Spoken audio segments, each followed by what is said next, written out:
চাঁদা এবং চাঁদাবাজি দুটি জিনিস পার্থক্য।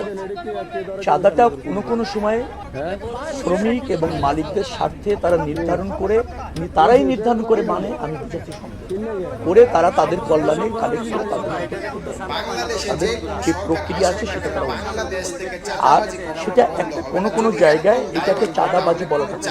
চাঁদাবাজি আমি বলতে চাঁদাবাজি হচ্ছে যেটি মানুষকে বাধ্য করে নেওয়া তাদের দীর্ঘায়িত প্রক্রিয়া না কোনো অবৈধ শক্তি সেটা করতে চায়, সেটা করার কোনো সুযোগ নেই। সেটার করা আমাদের এই মন্ত্রণালয়ে থাকবে না, যে কোনো মূল্যে আমরা সেটা তার হতে দিব, সেটা আমাদের অঙ্গীকার।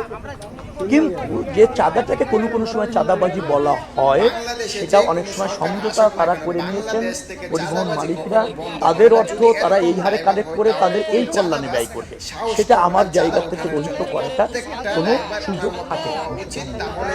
চাঁদা এবং চাঁদাবাজি দুটি জিনিস পার্থক্য। চাঁদাটা কোনো সময় শ্রমিক